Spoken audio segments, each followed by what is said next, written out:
Hey everyone, I'm going to take a look at the new nominating contract packs on eFootball, and I'm also going to look at the 2 new match pass players. As the last time, I'll run through the 3-star players first, then give you a summary with my recommendations out of the 3 stars, and then I'll do likewise for the 4 stars and then the 5 stars, and then we'll move on to the match pass players. And as always, I'll put timestamps in the description for each player, so if you want to hear about particular players, click in the description and there'll be a link to take you straight to them. So let's have a look first in the Brazilian League pack. And how many 3 stars do we have? Just the one, Alan Ruschel. Probably said that wrong. So this guy is an attacking fullback as his usual position. Left back, he can also play left mid, but straight away you can see that he's technically not good enough to play as a left mid. But is he any good as a left back though? We are starting on a 3 stars now. As always with the 3 stars, you can't expect too much. They're not going to be great. It's not a question of is it a good card, it's more a question of are they going to give you value for a 3-star contract. And this guy kind of looks a bit meh. He doesn't look terrible, but he just doesn't look too great. It's the first feature version we've had of him. He's compared to his GP card, we've lost a bit of speed and kicking power, but he's gained a bit of acceleration. His defensives and technique are up a bit as well. So it's a reasonable boost compared to his GP card. And skill-wise, they've thrown in through passing and pinpoint crossing, 2 very good ones for an attacking fullback. And aerial superiority, so he's not the tallest. Jumping is not terrible, so he might be reasonable in the air, at least for a fullback. It won't be brilliant though, but yeah, we've already got interception there, fighting spirit. So on the whole, it's a pretty good section of skills for an attacking fullback. To be fair, I'd say interception is the most important one. Pinpoint crossing going forward as well. So yeah, good section of skills. Not particularly quick though. That pace is a bit of a concern. Everything else down the right I'd say is okay, not brilliant, but it's okay down there. Just that pace is a bit on the low side. Defensively, the awareness and engagement are low, but at least attacking and aggression going past 80 with the game plan boost. And over on the left here, not brilliant. The ball control is kind of okay for a fullback, but the dribbling type possession not so great. He's not going to be brilliant on the ball. Lofted pass 82, and he's got pinpoint crossing. He's going to have a reasonable cross on him, but low pass 75 though. Yes, he's got through passing, so it could be worse, but not brilliant. So yeah, on the whole, quite a lot of attributes here are okay, but for a fullback I think pace is one of the most important things and he is lacking there. So again, this is a 3-star card, you can't expect too much, and as with a lot of these cards, I've always said it in the past, you're kind of looking at those league challenges, but they've made those region specific now. So if you're not in Brazil or other parts of America, I don't know which country specifically get the Brazilian League Challenge, but for that league challenge, if you get it, it could be a reasonable card to use, but I'm not sure it's even great in that case. But for a lot of us, including myself in Europe, I don't get the Brazilian League Challenge anymore for some absurd reason. So yeah, for me personally, I don't really see a lot of value to be had from getting this card, even for a 3-star contract, unfortunately. So that's the only 3-star in Brazil. Let's go to Turkey. How many we got in the Turkey pack? We've got a couple. Okay, let's start with Arbnor Muja. I've probably said that terribly. So this guy is normally just a right wing forward and a prolific winger, but they've now given him left midfield and they've made him a whole player. So we've got a new position on this guy. He's a right footer, so if you play him on the left, he's going to be an inverted winger. It's the first feature version we've had of him. You can see what he's strong at. Running fast. Apart from that, decent dribbling and not a lot else. Compared to his GP card, for what it's worth, we've lost a bit off kicking power, stamina, balance, a little bit off attacking awareness, but his ball control and tight possession are down as well. They've taken 3 or 4 points. I think 4 points off ball control and tight possession. Why? But had a bit of a boost on his finishing. His low and lofted pass and his physicals as well have had a pretty big boost, so that's where the boost is mainly. So yeah, an interesting version of this guy if you're a fan of his, but clearly pace, bit of dribbling, not a great deal else. But let's look at his skills. What we got? So he's normally not got any skills, but they've added first time shot, through passing and pinpoint crossing. So only 3 skills, but they are pretty useful ones to have. Pretty useful. But with these attributes not being higher, yeah, how good is he going to be? He could be worse. You see some wingers where they're down sort of early 70s for their passing and for their finishing. So we're at least up until the kind of mid 70s, and that lofted pass at 79 is going past 80 with the game plan boost. And he does have pinpoint crossing, but on the left you're going to have to cut back and put in swinging crosses in. On the right, as a right wing forward, he could put crosses in for you, but I mean the tight possession's horrible, ball control's not great. balance isn't too bad, but could be better. So yeah, on the whole, again, if you're in Turkey, if you're in a part of the world where you get the Turkish League Challenge, could he be a useful one for a 3-star contract? Possibly. With that pace, he could certainly be tricky. But no stamina there, and he's not a super sub. And there are some attributes that are a bit dodgy apart. So yeah, apart from that pace and a bit of dribbling, there's not a great deal there with him. For the Turkish League, could be an option maybe for a 3-star contract. But certainly for those of us like myself who don't get the Turkish League Challenge anymore, he's a very one-dimensional player, this one, and I don't see a great deal of value to be had from him, even from a 3-star contract, unfortunately. And the other 3-star from Turkey is Robin Yalçın. Again, I probably said that wrong. So again, first time we've had a feature version of him. And yeah, it's kind of decent boost all around. It's only a slight boost, really. They've knocked a bit off his heading, but he's had a boost on his tackling, his passing, a bit of a boost on his pace as well. But yeah, again, we're looking at a 3-star card here. We can't ask too much of a 3-star card. Bang on 6 foot, so he's not the tallest for a centre-back. Does he have aerial superiority? No. So a bit of a question over his aerial ability. The only skill they've added, I think, is sliding tackle. Outside of that, though, he's got a pretty good selection of skills, actually. So we've got man marking, interception, blocker, sliding tackle, acrobatic clearance, fighting spirit, heading. Just no aerial superiority. Aerial superiority is the one he's lacking, really. One touch pass, a nice bonus, and he's got decent passing for a centre back, to be fair, especially a 3-star. And that ball control is going to hit 70 with the game plan boost. So down the left, he's actually decent for a centre back. We'll give him credit where it's due. Heading's not great. He does have the heading skill, but heading not great. Jumping 83 is not brilliant. It's not terrible, but it's not brilliant. He doesn't have aerial superiority, so question mark over the aerial ability. Question mark on his physical ability as well. His physical strength, only 79. Yes, it's going past 80 with the game plan boost, but you want more. This is a 3-star card. That's probably one of the main reasons it's only a 3-star. So he's a little bit weak for a centre-back. The stamina's good for a centre-back. So he's got some qualities, this guy. And when you look at the most important ones, the awareness and tackling are both hitting 90 with the game plan boost. Aggression might not be the worst thing in the world to have that low. I think that's a personal preference thing to an extent. I don't mind that, certainly on a build-up. Engagement, you're not going to be far off 90 with your game plan boost. So decent defensives, decent technicals. It's just the aerial and physical there, and of course the pace. Some people don't mind the lack of pace in a centre-back. I like a bit more pace, so he's a bit slow.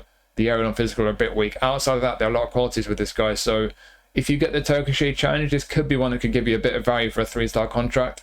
But outside of it, questionable. I'm not sure many people will get much use out of this guy if it's not in the Turkish League Challenge. So yeah, for some people, could be some praise we have from this guy. There are 1 or 2 weaknesses there. Certainly it's the aerial and physical. I think for a lot of people could be a concern. But outside of that, there are qualities for a 3-star. So yeah, some people could get some value out of this guy, but mainly for the Turkish League Challenge. If you don't get that, I'm not so sure. So let us move on from Turkey to Japan. How many more 3-stars do we have to look at? So in Japan we've got 4. Okay, let's start with this guy. So we've got Hiroto Yamami from Tokyo Verdy. We've got a whole player. He is normally a prolific winger. So again, they've changed him from a prolific winger and made him a whole player. They've added attacking midfield, so it's normally just wide left. You've got attacking midfield as well now. A whole player will be an active playing style left midfield as well, though. If you play him as a left wing forward, he will not have an active playing style. Compared to his GP card, it's the first time I've had any version of this guy again. Compared to his GP card, he's a little bit slower, but he's had a really nice boost to his passing and his finishing. Big boost on his passing and finishing. Skills are all new. Doesn't normally have skills, but we've got long range curler, first time shot, 1-touch pass, decent section of skills there. But as an attacking midfielder, you want through passing. So yeah, 80 low pass, 1-touch pass, but not through passing. I'm not sure I would use this guy as an attacking midfielder. He's quite small, he's not particularly strong. So yeah, without through passing, without a bit more strength physically, not sure how good he'd be as an attacking midfielder. Wide left though, could be usable. He's got a bit of pace about him. He's all right on the ball. For a wide midfielder, the passing and especially the finishing are pretty decent, and the attacking went at 82 for a whole player. This guy could be usable wide left. He's 165 centimeters, so he's going to have that low center of gravity. He should feel fairly nimble and responsive on the ball, even if he's not got amazing dribbling. He's not got amazing bounce either, but that height does make a difference. But the way the game has been since the major update, the eFootball version 4, whatever you call it, physical contact is now more important. So these little players with that low centre of gravity, yes, they're still manoeuvrable, they're still pretty fun on the ball until a defender gets up close to you, and then less so. They're less effective than they used to be. But he could be a fun one, this guy. For a 3-star, he might not be bad. I think he'll feel decent on the ball. And like I say, I think probably wide left with a little bit of pace about him. Yes, he's not brilliant on the ball, but he can pass, he can shoot. Finishing 82, he's got long range curler and first time shot. And the attacking awareness, certainly, especially as a left midfielder with the whole player playing style, get into good positions. And to a lesser extent, as a left wing forward, he could be useful. But again, though, it's a 3-star contract, and I'm going to keep saying it. They've taken these league challenges away based on where you're located. So for people like myself in Europe, no more J-League challenge. So when am I going to get use out of this guy? I do like to rock a J-League squad sometimes, but that's on the rare occasions I do divisions. Is this guy going to get into my J-League squad? He could certainly do a job if he did, but he won't because I've got better options. So yeah, for those of us who do get the J-League challenge, if you're in Japan or other parts of Asia where you might still get the J-League challenge, I think this guy could give you a bit of value. But for the rest of us, as much as there are some qualities here, it's not a brilliant card again for a 3-star.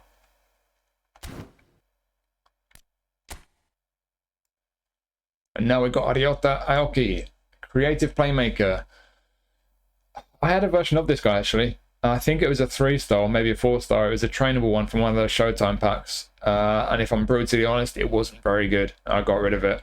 And this card is not as good. That trainable one was better. And if I didn't like that one and I released it, then I'm guessing this one's not going to be brilliant either. And it doesn't look brilliant, if I'm honest. The main boost he's had off his GB card is a bit more attacking awareness.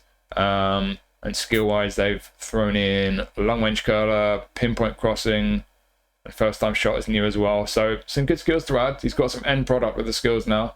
He's already got double touch and soul control, so the dribblers would like that, but I don't think the dribblers would like the lack of pace and the lack of dribbling, or the lack of balance. Yeah, this isn't a brilliant card. Inconsistent form as well. Even for the J-League challenge, I'm not convinced this guy's going to be particularly useful. If you get the J-League challenge, I'm not sure it's worth a 3-star contract. If you don't get the J-League challenge, when are you going to use this guy? I mean, there's no passing skills there. So the one attribute in terms of end product where he's quite decent, he's not going to be that good. Is he going to be good at crossing, lofted past 78, pinpoint crossing? I mean, maybe, but he's not really got the pace to play out wide. Finishing 77, long range curl on first time shot. Okay, fair enough, his shooting's all right. He's tidy enough on the ball, even if he's not going to be great at dribbling. Attacking awareness is decent, but creative playmaker's not going to be making too many runs forward. You could get some value out of him, I guess, as an attacking midfielder, but honestly, looking at the weaknesses this guy's got, he's slow, he's weak, he's not got great balance, not much stamina, inconsistent form. Even for the J-League challenge, if you still get that, I'm not sure this is a great card. So yeah, this one for me is not a brilliant one.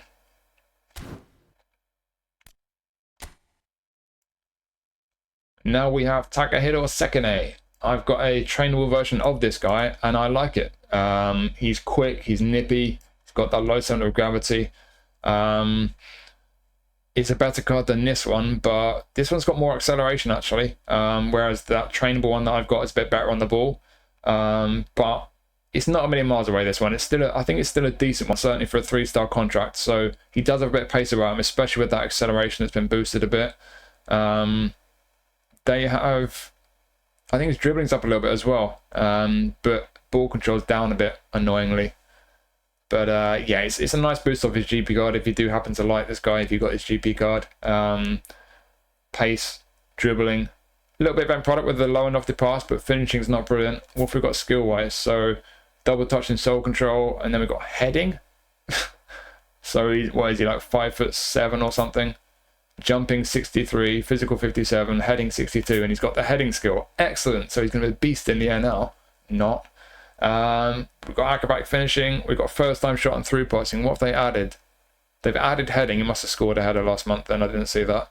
And they've added acrobatic finishing and first time shot. I already had through passing, so through passing I think is the significant one, because even with first time shot and acrobatic finishing, his finishing is not going to be great, but low pass 80 with through passing for a wide man is decent. Lofted 81, he's not got crossing, but his crossing won't be too bad. Just don't ask too much from him with that, but yeah. He's got some pace, he's got good dribbling, that's going past 90 with the game plan boost, and he can pass the ball. So, again, I mean, it is a 3-star card.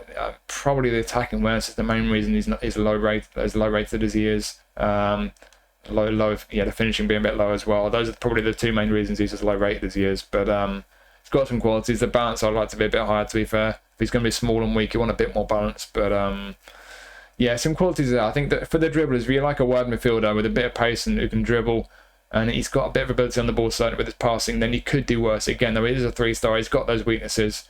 And again, it's probably going to come down to that J-League challenge. If you're in a part of the world where you still get the J-League challenge, he could be useful if you like these kind of quick dribbly wingers. But outside of that, yeah, questionable.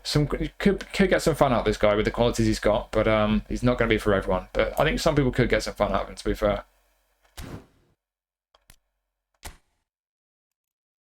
Now we've got Taichi Hara.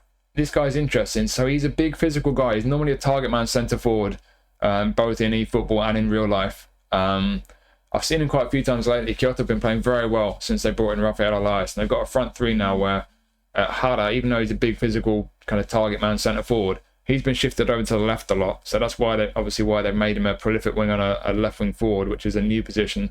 They've added that for this card. They've also added a semi-proficient left midfield on a card that you can't position train.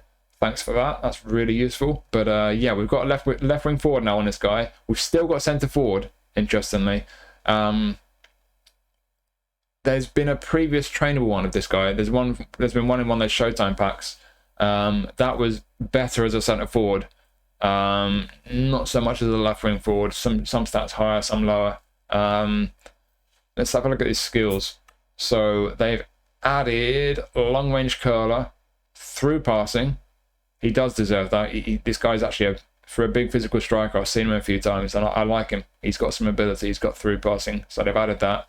And they've added aerial superiority. I thought he already had that. Interesting.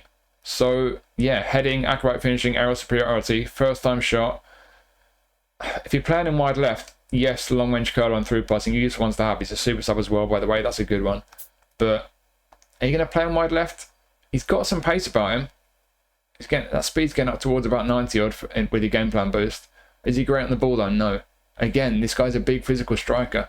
He has been doing well playing there for Kyoto lately, but yeah, I'm not sure that's where you want to use this card, to be honest. I think wide left, not being better on the ball, not having better balance, not having better passing as well, even with the added through passing. I think this guy is a guy who you're going to use in his normal position. He won't have an active playing style there, which some people don't like, but if he's normally a target man, that for me in a way is an upgrade, just for me personally, because I would rather have a striker with no active playing style than target man, because with target man he'll just stand around and wait for the ball. Without an active playing style, he'll at least start making more runs forward and be a bit more mobile. So as a centre forward, looking at him that way, as a big physical striker, he's got some pace, he's got the physical contact, jumping not brilliant, but he's 6'3", he's got aerial superiority. Heading 76, not brilliant, but he's got heading, so he's going to be pretty decent in the air. Not amazing, but decent. He's got decent finishing, and that's going to get up to 87, 88 with your game plan boost. The attacking range for a striker is not brilliant, but again, we're looking at a 3-star card here. I think if you allow this guy the fact that his attacking awareness isn't brilliant, for a target man, a physical striker, he's not too bad on the ball, apart from that tight possession. That's rotten, he deserves better. It's a cliche, but he does have good feet for a big man in real life. But he is a big physical guy, to be fair. So tight possession balance, yeah, be careful with those. But the ball control could be worse for the type of player he is. Dribbling is decent for the type of player he is. So yeah, like I say, I think on the whole, as a centre forward, I wouldn't look at him as a left winger. I think it'd be too awkward playing left wing. He's not built for that. But as a centre forward without an active playing style, if you treat him like a target man, without the active playing style, he'll be quite mobile for a target man style of a striker. Very good pace for a target man. He's going to be decent in the air. He's going to be pretty handy from crosses, I reckon. And it's just that attacking awareness, really. That's the one letdown for me. But if you allow him the attacking awareness being a bit low, outside of that, if you like strikers who are big and physical, can get the end of crosses for you with the skills he's got, I think he could be fairly useful for a 3-star. So, yeah, again, I've got to mention the J-League challenge. If you'd still get the J-League challenge, I think this guy could be a useful one to pick up. And he might be one of the better 3-stars, to be honest, as a centre forward. If you don't still get the J-League challenge, or if you don't at least rock a J-League squad for fun, which I know some of us do, yeah, I'm not sure how much use you would get out of him. I'm not sure how much value you're going to get from any of these 3-star cards, to be honest. But if you rock a J-League squad, whether it's the J-League challenge or otherwise, for a 3-star contract as a striker, yeah, this guy actually looks like he could be decent. And that, by my reckoning, is all the 3-stars, I think. So these are the ones I would pick out.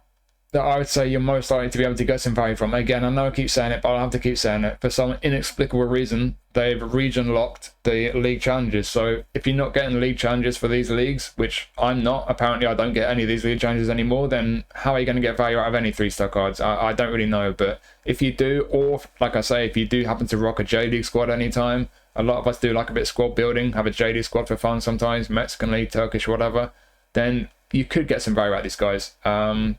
I think Ruschel is the pace, really. I wasn't sure if I was going to put him in here as a recommendation. He's not a great card, but there's nothing terrible about him. It's just that pace rate is a bit low. Obviously, apart from that, he's not brilliant. It is a 3-star card, but for the Brazilian League Challenge, if you do still get that, if you rock a Brazilian League squad for whatever reason, I think you could do worse. I wouldn't strongly recommend him, but yeah, I think he's just about good enough that I could include in these recommendations. But yeah, like I say, it's borderline with this guy. Robin Yalçın, however you say it, aerially bit of an issue, and he's not the strongest physically or the quickest, but he's got some good defensive strengths. Technically, he's decent for a centre back. He's a build up. He's got good selection of skills. So if you ever rock a Turkish League squad, whether it's for divisions, just having a bit of fun with it, or for the Turkish League Challenge, if you still get it, yes, he's got a few weaknesses, but he could be a usable card possibly. And then we've got 3 from Japan, 3 attacking players.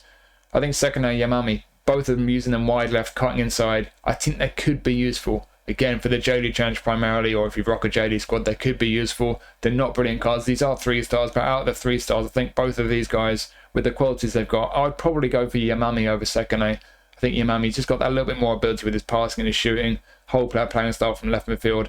But I think both these guys, you could have a bit of fun with them. Not brilliant cards, obviously they're 3 stars, but you could get a bit of fun out of them. Then Hara for me, if you use this guy as a centre forward, I think objectively out of all these 3 stars, he's the best. I think as a centre forward, he's going to be pretty decent from crosses. And on the whole, with the attributes he's got, yeah, even outside of the J-League Challenge, you could get some use out of him, especially if you're new to the game, you need options up front. He's not a bad one as a striker, not a bad one at all. So yeah, that would be my pick out of all of them, would be Hara for me personally, if you like a big physical striker. But these 5 from me, not brilliant cards, of course, they're 3 stars, but in different ways, they've all got some use you could get out of them, primarily for those league challenges. Now let's move on to the 4 stars, and we'll go back to Brazil. Who have we got in Brazil who's a 4-star? We've got 3 4-stars. Let's start with Lima. So, Lima is normally a roaming flank. They've made him a whole player, and they've given him attacking midfield. Once again, it's the first feature version we've had of this guy. And yeah, he's one of these players where I don't think he's really got the pace to play out wide. So he's going to be a kind of attacking midfielder who not going to be the quickest or the most amazing dribbler, but he's technically tidy, and he's going to be all about getting him on the ball and creating. He's certainly capable of creating chances, because with that low pass 88, that's going 90 plus with your game plan boost. And they've added one-touch pass and through passing. They've also given him first time shot, which is a nice one. So double touch, chop turn, soul control, few for the skillers, the dribblers. But with end product, first time shot, one touch pass and through passing. Finishing's at 80 before your game plan boost. For an attacking mid, that's decent. And that low pass 88, this guy can score and he can create goals on the ball. Like I say, not an amazing dribbler, only 80 for dribbling. Could be worse, but not the quickest, not great balance. I don't think you're going to be doing too much dribbling with this guy. But whole player playing style, attacking when it's going past 8 with your game plan boost. Comfortable in possession, at least with the ball control, getting to 90 plus. That low pass 90 plus with one touch pass and through passing, and finishing at 80. I think you could get some value out of this guy. I think for the Brazilian League Challenge, certainly this guy is usable. If you still get the Brazilian League Challenge, this card for me looks decent for a 4-star contract. If we don't get the Brazilian League Challenge, if we don't have any need for Brazilian League players, you don't use a Brazilian League squad for whatever reason, then I think with most of these cards from Brazil, you're going to be thinking, well, are they going to give me much value? Probably not, I guess. But for a 4-star card, I do think this card is decent enough. For the dribblers who like to do all your skill moves without more pace and dribbling ability, more balance, I don't think this guy is going to be too much fun. But if you're like an attack midfielder, just to get on the ball and to be able to pick a pass and to be able to score goals for you, finishing at 80, first time shot as well, whole player playing style, getting into good spaces, and attacking mid, it could be a pretty tidy one for a 4-star contract. Like I say, out wide, without more pace and dribbling ability, I'm not going to be playing him out wide. I don't think it'd be particularly good there. But yeah, as an attacking midfielder, like I say, looks like a pretty tidy one for a 4-star contract.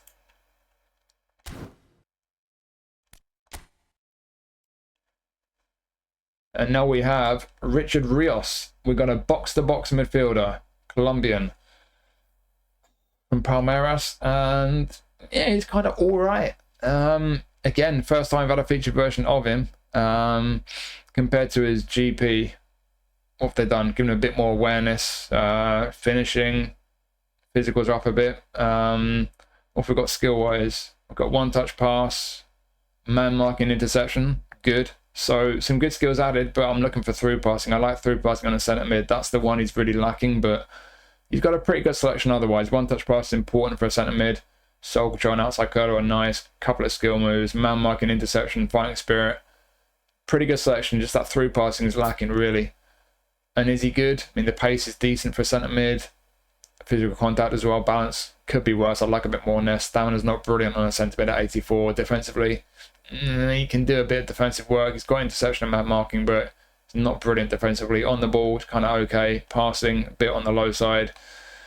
Yeah, on the whole, this guy's kind of all right. He could do a job for you. Again, if you're doing the Brazilian League Challenge, if you still get that challenge, if you rock a Brazilian League squad, if you're a Palmeiras fan, he could do a job for you, but I'm not sure he's a brilliant card. I think even for a 4-star contract, I want a few of these attributes here to be a bit higher, a bit more stamina. I'd want a bit more defensive ability. I want a bit more passing. So there's a few areas where he's just a little bit on the weak side. And I would like through passing as well. But as an all-rounder, he is kind of okay. If you've got some emotional reason to want this guy, if you support Palmeiras, for example, or if you're Colombian, maybe this would be a decent card for you to pick up. But and obviously for the Brazilian League Challenge, it could be a useful one. But beyond that, even for a 4-star contract, it just doesn't look like a particularly exciting card to me at all.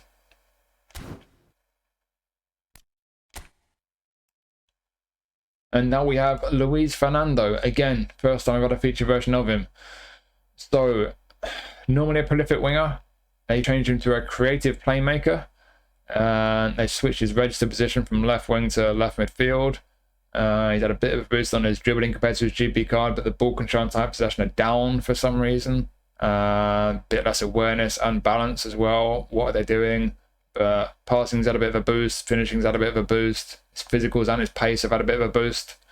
And skill-wise, they have added double touch, soul control, and one-touch pass. Already got through passing, so they've got the most important passing skills, and then first-time shot and long-range curler. But not a great deal of end product when you look at the attributes. So yes, he could be worse there. He's got some decent skills, but don't ask too much with his passing or his shooting. His finishing will at least go past 80, to be fair. That's actually decent. I was being a bit harsh at first, but finishing with your game plan boost, going past 80, first time shot, long range curler, yeah. As a right footer on the left, pretty decent finishing, to be fair to this guy. Attacking when it's at 80 as well. Did very decent for a wide guy, and he's quick as well. Speed's already at 90, etc. She's going to go 90 plus with your game plan boost. Kicking power's decent enough. A lot of these 3 and 4 star wingers are going to have low kicking power. It's one thing to keep an eye on because it does make a difference. Would like more balance on him. Physical contact's not bad for a winger, to be fair. It's not brilliant, obviously, but it's quite often lower on wingers. But yeah, the balance is a bit on the low side. Not great stamina either. So we got some qualities. We got some pace. We got some dribbling. For the dribblers, might be a decent one to have. Quick, he can certainly dribble. But even the dribblers, I think, would have to say ball control and tight possession. Yeah, I would like that. I always like those two to back up the dribbling. You know, it's not enough to just have the dribbling. So I don't know. You could have some fun with this guy with the pace and the dribbling attribute, and the fact he's got some decent skills there. He could be useful. He could be alright for a 4-star contract. But again, Brazilian League Challenge could be a useful card to pick up. You don't get the Brazilian League Challenge. You don't have any other reason why you'd want a card from the Brazilian League or this guy in particular. Then how much value are you going to get out of him for a 4-star contract? Certainly the pace and dribbling, the trickery, yeah, he could be decent, but I think we all want something a bit better than decent for 4-star contracts. So for some people, yeah, you could have some fun with this guy. He's definitely got some qualities there, and with a few decent skills as well, but questionable how good he is. Could be useful for some people, but for a lot of people, probably doesn't quite have enough to really be worth a 4-star contract. And that is all our 4-stars from Brazil. So that leaves Turkey. Oh, and J-League, of course. Go to Turkey first. So, who we've got in Turkey as a 4-star? We've got 2 4-stars. Let's start with Batista Mendy. So, Batista Mendy. First off, he's got cool hair. We've had a previous version of Mendy that was in a Ligue 1 pack when he was at Angers. That was a bit better. It was trainable as well. He had a couple less skills than this one. He's normally a defensive midfielder anchorman. They've made him a centre-back destroyer. And yeah, if you get his GP card maxed out, it's not a huge difference. It's obviously been boosted a bit. All of these have, but it's not a massive difference, to be honest, whether you train him as a centre-back or defensive mid. Got unwavering form, which is good. He's quite a tall guy, which is also good. Jumping's not brilliant, but he does have aerial superiority, so in the air should be strong enough at centre-back, heading as well. Outside of that, though, one-touch pass and low-lofted pass are nice on a centre-back, but defensive skills are even nicer, and all we've really got is interception. Fighting spirit's good, of course, but interception, it's not enough. It's an important one, arguably the most important one on the centre-back, but could do with man marking, could do with blocker, maybe his acrobatic clearance and sliding tackle as well. So he's slightly lacking his skills at centre-back. Looking at the attributes, awareness, great, that'll hit 90 with the game plan boost, but tackling's a bit on the low side. Aggression, could be worse. Defensive engagement, that's at least going past 80, but you want more in defensive engagement. So defensively for me, questionable. Technically for a centre-back, decent, certainly with the passing. Low pass is hitting 80 with the game plan boost, and we've got one-touch pass there as well, and low-lofted pass. So passing's very nice actually for a centre-back. A bit on the slow side, strong though physically, good stamina as well. Yeah, an unwavering form. So big, physically strong guy. Got some real qualities, especially that passing's nice at centre-back, but defensively that's the most important area. Is a bit questionable, so I'm not sure how brilliant this guy is. And he does need a few more skills, so as a centre-back, not so sure. If you're going to move him up into midfield, horrible on the ball. I wouldn't even think about playing him in midfield. Defensive mid, centre mid, not for me. The attacking race is horrendous, so centre mid's completely out of the question. Defensive mid, he just wanted a defensive mid to be big and strong and just get in the way of things. Yeah, okay, maybe. But the passing is dodgy. He's horrific on the ball. Balance is pretty bad. Yes, as a defensive mid, he's quite strong down the middle there, and he's a physically strong boy. Stamina's okay for defensive mid. Could be better. He does have some decent skills for defensive mid, but again, you'd probably want more. I would want through passing. Yes, sure, as a defensive mid, you're not going to be getting forward and playing through balls to your striker, but you're going to play through balls in your own half sometimes as well, just slipping the ball into the path of your fullbacks or your wingers from defensive midfield. So I do like through passing even on a defensive mid, and I would like man marking and blocker as well. So yeah, whichever way you play this guy, centre back or defensive mid, yes, he does have qualities, but he's also got weaknesses in any of these positions he's got really. So for some people, he might focus on qualities and say he's a decent one to have. Certainly for the Turkish League Challenge, it might not be a bad one for that, but especially if you don't get the Turkish League Challenge anymore, for me personally, I think the weaknesses are enough that I don't really rate this card particularly, even as a 4-star. And then our other 4-star from Turkey is Jonas Svensson.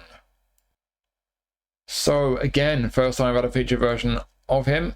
And he's the same position and playing style as usual. Compared to his GP card, we've lost a bunch of his speed and stamina, but we can afford to be fair, because we're still over 90 on both of those, even before the game plan boost. We've lost a bunch of kicking power, I think 8 off his kicking power compared to his GP card. They've added a bit of balance for once, and acceleration, so yeah, some pluses, some minuses around here, but we move over to the left. They've added about 8 or 9 points to his lofted pass, and about the same amount to his curl, I think. So lofted and curler up, he's obviously been putting some tasty crosses in. And he does have pinpoint crossing. Got a lot of skills here. Okay, so rising shot, through passing, weighted pass, pinpoint crossing, outside curler, low lofted pass. Great section skills going forward for an attacking fullback. And defensively, blocker, great. Sliding tackle, acrobatic clearance, fighting spirit, good. But we're lacking interception. That's a shame. Outside of interception, we've got a really nice selection of skills and attacking fullback. Really nice. But he's just lacking that really important skill interception. That's a big shame. So, looking at it in isolation, forgetting the GP card, pace, good. Physical and balance, good. Stamina, good. So down the right hand side, he's good for a fullback. I'd like a bit more kicking power. But otherwise, he's good athletically. Down the middle, tackling's the big concern. The engagement's good. Awareness and aggression could be worse. They're not brilliant, but could be worse. But the tackling is 72. That's iffy. So he's not got interception and his tackling 72. That's a weakness. And then the left column. Yeah, so lofted pass, you'll at least go past 80 for that. He's got pinpoint crossing. His crossing will be okay. Won't be brilliant, but it'll be okay. Certainly a lot better than his GP card. But the rest of these technicals here, low pass 71. And then on the ball, wow. Ball control and dribbling are bad, but tight possession 63. good grief. This guy is not going to be comfortable in possession of the ball. He's going to give the ball away, whether he's getting tackled or whether he's passing it straight to the opposition. We all know how bad passing can be in this game. So, yeah, do we have qualities? Yeah. With the pace, the athleticism, good. Defensively, it's just the tackling. Outside of tackling, not too bad. He's got some good skills, but the tackling is bad. He doesn't have interception. And then down the left here, sure, his crossing might not be too bad for a fullback at all, but outside of that, pretty bad in the ball. So, again, give him his dues for the qualities. He's got some qualities for sure. And again, if you got the Turkish challenge, he could be an option if you're going to be very careful on the ball with him. But even for that, you've got to be careful, and especially if you don't get the Turkish challenge anymore with the weaknesses he's got. For me, for a 4-star contract, I'm just not sure you get much value from him. So let's complete our tour of the 4 stars by voyaging over to Japan. How many 4 stars have we got in here? We have got 2 4 stars to look at. Let's start with Tolgay Arslan. This guy has actually been playing really well for Sanfrecce Hiroshima. They're pushing on towards the league title. It's quite an exciting title race, as it always is in Japan, to be honest. Vissel Kobe, I think, are just ahead of them, but Sanfrecce have had some really good form. They've got some momentum. It's going to be an interesting finale to the season there. But, yeah, Tolgay Arslan, been playing well.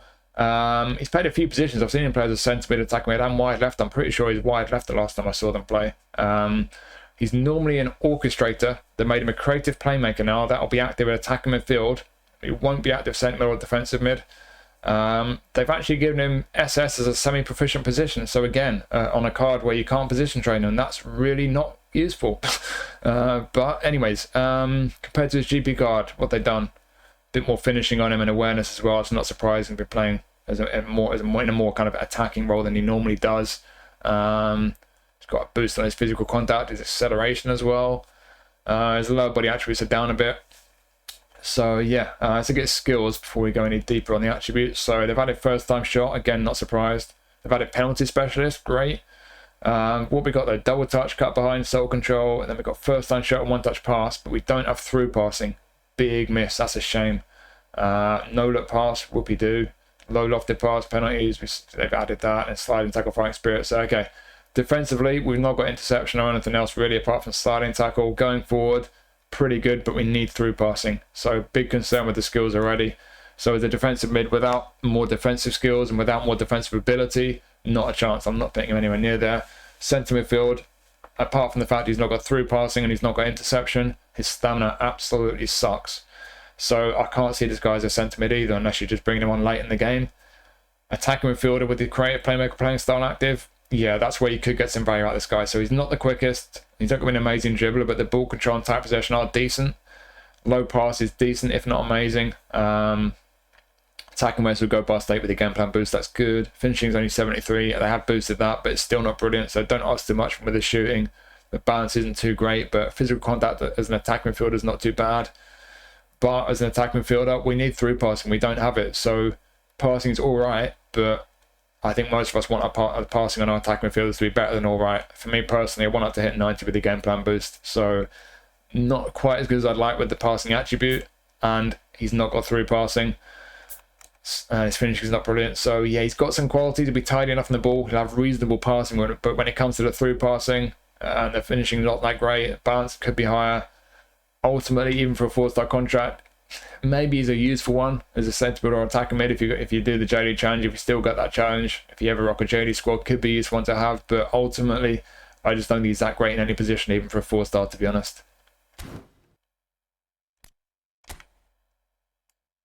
And now we have Matheus Thuler from Vissel Kobe again. Pretty sure we just had him in a Player of the Month J League pack, whether it was the last one or the one before. Centre back build up again, that's his usual position playing style. There's a trainable one that was in a recent Showtime pack, or it might not be recent actually. It was in one of those Showtime J League packs, and that was a bit better defensively, not so much physically, but you can train it of course, and it's slightly better overall than this one. There's a previous Player of the Month one as well, like I say, recently, and same position and playing style, and virtually the same really, not a lot of difference, but his heading's a bit better this time. He already getting to 80 with the game plan boost on his heading this time, and also skill-wise, they've not only increased his heading attribute, but he's got the heading skill this time, and they're good in man marking. But on that previous Player of the Month one, you had fighting spirit and aerial superiority. So certainly this guy's better at heading, but when it comes to winning headers in the first place, the previous Player of the Month one was a bit better. But the bonus that you got this time, the advantage to this one compared to the previous one, is you've got man marking, which I do think is an important skill in the centre-back. So bit of a trade-off there. Personally, I would prefer man marking over the aerial superiority. That's my personal preference. We've already got interception and block, which is great. So interception, block and man marking, acrobatic clearance, heading. Okay, would be nice if we had slide and tackle, but that's not a major loss. Down the left is kind of pretty much par for the course for the centre-back. Nothing amazing there, but nothing terrible either. The defensives, I mean, for a 4-star, he's alright, to be fair. On a 5-star, I'd like all these to hit the 90 mark with the game plan boost, but if he's only a 4-star, I think you can forgive him being a bit lower than that. At least with the aggression and the engagement, they will hit 90, and the awareness and tackling will get up into the high 90s. High 80s. Obviously not high 90s. Pace is alright for a centre-back. Kicking power, a little bit dodgy. Jumping 82, no aerial superiority. So like I say, bit iffy in the air. That is the one real question mark with this guy. Winning headers is a question mark. Physical contact, though, is getting to 90 with the game plan boost, and the stamina decent enough for a centre-back. So yeah, to be honest, I think I said pretty much the same with the previous one, because it is pretty much the same statistically, the last version. It's a decent centre-back. If you do ever rock a J-League squad, whether it's for the J-League Challenge or if you just ever do that divisions, decent centre-back, to be honest. I think it could be useful one. He's not amazing. There's nothing really here that stands out. I can't really say he's amazing at anything, but there's no real glaring weakness apart from the fact he's not the strongest in the air. 6'1", 82 jumping, no aerial superiority. So in the air, you might struggle with winning headers, especially against big physical strikers. But outside of that, pretty much across the board, he's a decent centre-back. So yeah, not an amazing one, but if you do ever want a J-League centre-back, and he's got form in any given week for a 4-star contract, I think you can get some value out of this guy. So that, I think, is all the 4 stars. And I'd only pick out 3 that I think could give you some value. To be honest though, even Luiz Fernando, I'm not so sure. Certainly, I think if you like your quick dribblers on the wing, he could be decent for you. He's not too bad with his end product, but he is a bit lacking. So he's not going to be for everyone, but I think with the ability he's got with the pace and his dribbling, certainly if you like that kind of a player out wide, he could be one who gives you a bit of value. Lima, way better passing than his GP card. He's not so much of a dribbler, but if you like an attack midfielder who's going to get on the ball and be able to pick a pass and create a goal for you, and also with the whole player playing style and the fact that he's got very decent finishing as well from attacking mid, I think on the whole, not going to be everyone's cup of tea, but if he suits the kind of, if he matches the kind of profile you like on an attacking midfielder, he could be a decent one to pick up for a 4-star contract. And then Thuler, like I say, almost identical to the previous Player of the Month one that we had very recently. Just this one's not so good at winning headers without area superiority, but they have added man marking. And I think on the whole, for a 4-star contract, that is a pretty solid, decent centre-back, to be honest, overall.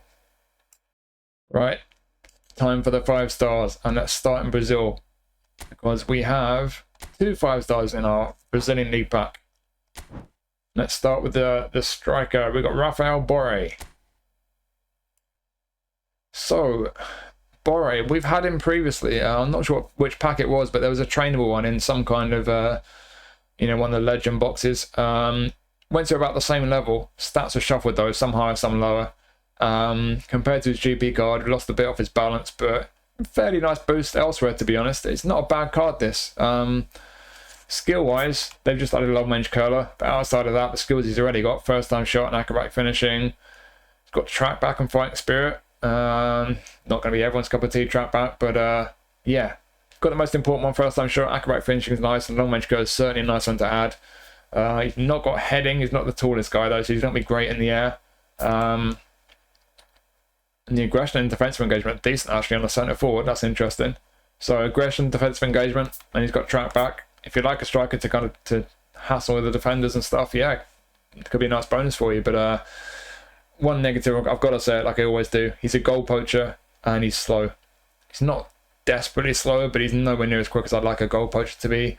Goal poachers are constantly looking to make runs in behind the defenders, and without the pace to be able to kind of, stay ahead of the defender, it's going to be frustrating. It is for me, but if you don't mind a goal poacher not having much pace, depends how you use your strikers, what kind of setup you've got, playing style and so on, then we'll look at the rest of his ability, and then as you can see, he's not bad. He's got a decent acceleration, kicking power, could be worse, it's not brilliant, but I mentioned the heading, he's not got the heading skill, he's not the tallest, got his jumping 81 though, Physical 70, heading 77. He might not be too bad in the air, but certainly I'm not going to be putting too many crosses into the box for this guy.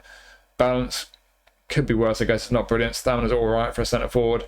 On the ball, it's fairly tidy for a centre forward. Attacking awareness, pretty much borderline for me. I'd like that to be a bit higher, but it could be worse. Passing's all right on a centre forward. Finishing 87, so that's hitting 90 with the game plan boost. So, yeah, we've got some qualities here. He's going to be reasonably responsive and tidy enough on the ball. The awareness is okay, and his finishing is pretty good. He's got first-time shot, so could you get some use out of him? I think, again, for the Brazilian League Challenge, if you still get the Brazilian League Challenge, he could be useful. But this is a 5-star contract now. We're on to the 5 stars, and for a 5-star card, 92 rated, he's only just a 5-star, and even if this guy was a 4-star card, I'm not too sure I'd recommend him. So does he have qualities? Yes. And will some people get some use out of him? Yeah, absolutely. I think some people could find him to be a decent striker, but I think for a lot of people, you want a bit more awareness, you want a bit more speed on him. It's maybe just not quite worth a 5-star contract, to be honest. And our other 5-star from Brazil, we've got Robert Arboleda. So we have a destroyer, and we have our first feature version of this guy. And compared to his GP card, what they've done is they've put his defenses down slightly, but his physicals are up. And otherwise, yeah, he's had a bit of a boost elsewhere, to be honest, across the board. It's pretty obvious what kind of defender we've got here. So we've got a destroyer. Defensively, even if they're down a bit from his GP card, he's fairly strong defensively. He's physically very strong, and aerially. Has he got aerial superiority? He does. I think he always has that. So heading and aerial superiority he already had, and sliding tackle, but they've added man marking, interception, and blocker. So that's a big addition to his skills there. So if you like this guy, if you're a Sao Paulo fan, or if you're from Ecuador, if you've found this guy for whatever reason, if you've got his GP card, this is a big upgrade just for the skills. Those are 3 really good skills that are added, and he's good in the air already. So yeah, like I say, it's obvious what kind of centre-back he is. Defensively fairly strong, physically and aerially pretty strong there, very strong. But you're going to have weaknesses. On the ball, he is horrible. Passing is not brilliant. Be careful with the passing, but on the ball, when you get the ball with this guy, get rid of it, because he does not want to have possession of the ball, and his balance sucks as well. And I've got to point out that stamina, 71 stamina, is really on the low side. So we've got weaknesses with this guy. He's not going to be comfortable on the ball, and he's going to get tired, but I've got to point out the strengths as well. He's defensively pretty decent. The awareness, the tackling, and aggression, all going 90 plus with the game plan boost. Engagement will be up into the high 80s. Pace is okay for a centre-back. They've boosted that bit, I think, a little bit at least. So, yeah, if you'd like a centre-back to be physically strong and just to be a thug, just to get in the way of things, just to put his foot on the ball, win the ball back for you, and then just get rid of it, rather than play around on the ball and play it out from the back, then if this kind of profile on the centre-back suits you, he could be a pretty decent one. But if you like your centre-backs to be able to get on the ball, take a few touches and pick a pass, yeah, look away now. This guy ain't for you. But if the profile suits you, I think, honestly, even for a 5-star contract, he could be a decent one to have. I think certainly if you still get the Brazilian League Challenge, this guy could be well worth picking up. But yeah, even outside the Brazilian League Challenge, if he's of the kind of profile that suits you as a centre-back, he could be worth it on a 5-star. But there are the weaknesses there to keep in mind, though. So he's not going to be for everyone, that's for sure. So that's Brazil done for the 5 stars. There are no 5 stars in Japan. So let's go into Turkey. And we got 2 5 stars in here. We'll start with Michy Batshuayi. So we have that there is one previous version of Batshuayi that I can see in the database, but I'm not sure what pack that was in. But looking at that one, it's not quite as good as this one. It's had more acceleration than this one, but the finishing is rubbish. So yeah, I think this one's better than that previous one, whatever pack that one's from. I don't recognise the kind of design on it. They've knocked a bit a few off his acceleration and his balance compared to his GP card. But other than that, fairly nice boost. It's a decent boost of Batshuayi, decent version of him compared to his GP card. His skills are the same. Got the most important one, first time shot. Heel trick's nice, long range shooting, rising shot if you like, that sort of thing. Chip shot control, still not sure if they're still broken. I've only done a couple of chip shots lately and they didn't go too well, but that might just be me being rubbish. He's a super sub, always great. No heading, bit of a shame. He's always quite physically strong, yeah, so physical contact's good. Jumping is at least going to go past 80 with the game plan boost, heading 86. He's about 6 foot tall, so yeah. It's a shame he's not got heading or aerial superiority, because they could have really made him quite decent in the air, and you can't train these cards, so that's a bit of a shame if you like that kind of a striker. But again, goal poacher, not the quickest. that doesn't suit me. You know, that's the first thing I look for on a goal poacher. So he's not the quickest for a poacher. Awareness and finishing are okay. They're not brilliant. Mid-80s is okay, though. He can get away with that. On the ball, horrible. Be very careful when you get on the ball with this guy. The passing's not great either. So, yeah, an inconsistent form. These are 5 stars, remember. We're on to the 5 stars now. Are you going to use a 5-star contract on this guy with the other options that are available? I think, to be honest, you're only going to do that if you're a Galatasaray fan. If you're a Galatasaray fan, or if you really need this guy for the Turkish League Challenge, if you still got that Turkish League Challenge, he could certainly be a useful one, picking up good positions and being able to take chances, but he's not amazing at anything, really. And honestly, if it's not for the Turkish League Challenge, if you're not a fan of Galatasaray, if you're not a fan of this guy for any other reason, with the weaknesses he's got, being bad on the ball, not being amazing anywhere, for a 5-star contract, yeah, I'm not so sure this guy's going to give you a great deal of value, really. I love this guy. We've got Szymański from Fenerbahce. I used to sign him in Master League when he was in the game and he first got a face scan, and I've used him as a left winger, a right winger, attacking mid. I've always enjoyed him. He's got a demon left foot. He's normally a whole player. This time they've made him a box-to-box. And there's been a previous one in a Turkish Super League pack. I'm very thankful that I got that one because, like I say, I'm a big fan of this guy. That one was kind of similar at centre mid and attacking mid, but it's trainable and you can make it a better right wing forward, really. Not a massive difference, though, but that playing style might be the big difference. That playing style is going to be a box-to-box at centre mid as an attacking midfielder, whereas he's normally a whole player, and that previous trainable featured version of him was a whole player. That would be active attacking mid on that card, but this one, you'll have no active playing style there or wide right if you play him there. Compared to his GP, it's a nice boost. The biggest boost is on his finishing, which is good. There's going past 80 with the game plan boost. So for an attacking mid or a wide right player, good. He's going to have good finishing. Skill-wise, just one change. We've lost Scotch move. We've gained double touch. So no massive change there. Double touch and cut behind a turn. Not a great deal skill-wise, but in terms of end product, knuckle shot, dipping shot, okay.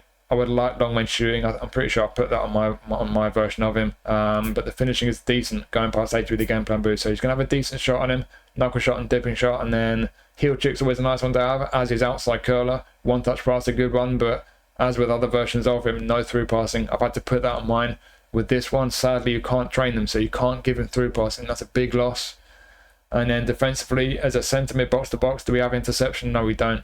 We've got track back, but there's nothing really defensively there. It's a big shame. So we're lacking through pass going forward, and we're lacking defensive skills defensively. So as a centre midfielder, I wouldn't want him there unless you've got probably 2 midfielders behind him doing all the defensive work. But if you've got 2 other midfielders playing defensively, you probably want to push him up as an attacking mid. As an attacking mid, then through pass becomes really important, and he doesn't have it. It's a big shame. So yeah, is this a good version of Szymański? Certainly it's a good version compared to his GP card, but the fact it's not trainable, you're lacking 1 or 2 skills.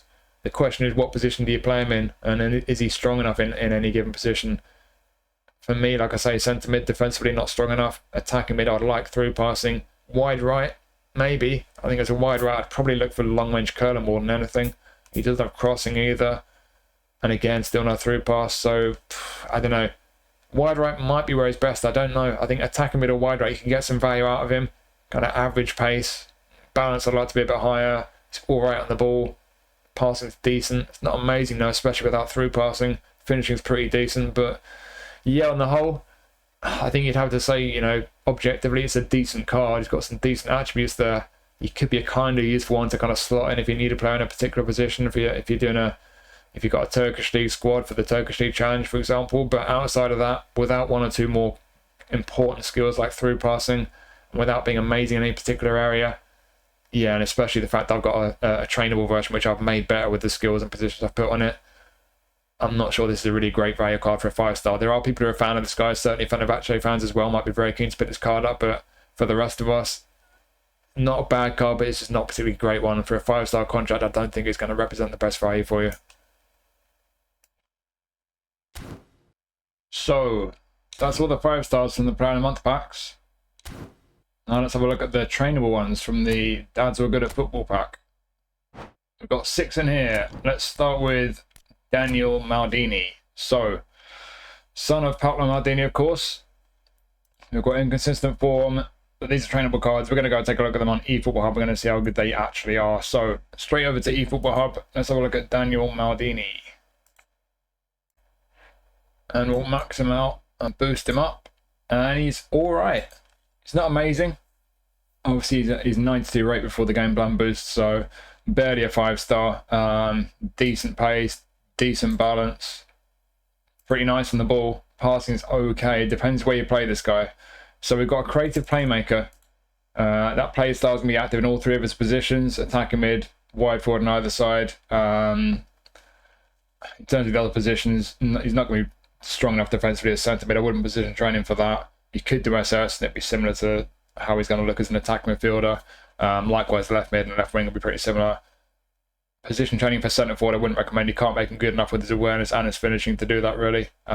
So we're going to look at him as a central player, as an attacking midfielder, or as a wide man. And I don't know how much I would change. I think really what you're looking at is increasing the passing if you're going to use him as an attacking midfielder. Otherwise, you're going to look more at the kind of pace and the ability on the ball, the dribbling, as a wide man. So as a wide man, I would take points away from passing. And you can probably get these up to, what, 10 there? Yeah. I think as a wide man, I'll probably do that. It's not as important to have those points in passing out wide. And you have that dribbling still at 90 there. So it's still pretty tidy on the ball. We've got that pace up there with the speed at 88 and acceleration at 90. Balance is 88. Got good attacking awareness. You could maybe ask for a little bit more in his finishing. But it's a question of where you get the points from. Maybe take a couple off dexterity and take all the points of passing if you really wanted more finishing, especially if you're playing wide left, coming inside into his right foot. He does have long range curler.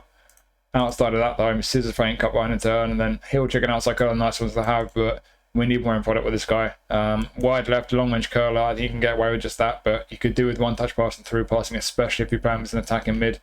But yeah, wide left, something like that, maybe. I personally would keep more points on his passing. Something like that, maybe. Let's do back on dexterity. So yeah, the pace, the ability on the ball, not amazing by any means, but certainly I think he could be pretty usable. But he's 6'2". I'm not sure how comfortable he's going to be, how he's going to feel on the ball. He's not going to feel too smooth or nimble, I wouldn't have thought. My only experience with this guy is when I had him a couple of times in Master League, but that was back on PES. So yeah, he didn't feel too smooth back then. He felt okay.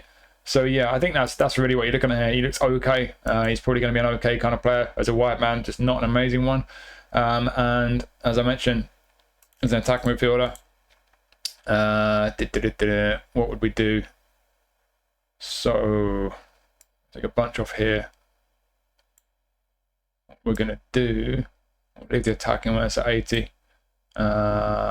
We nick another one off there. It'd be nice if we could leave them there, but how good we can get his passing, that's the question. Yeah, we need more passing. I'd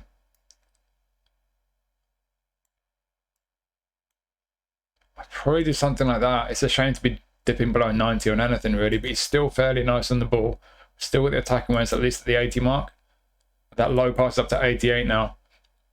Still reasonable pace there. He's not the quickest, but he's not slow either. Still with decent balance. Physical contact at 70 is not too bad on an attacking player, either a winger or an attacking midfielder.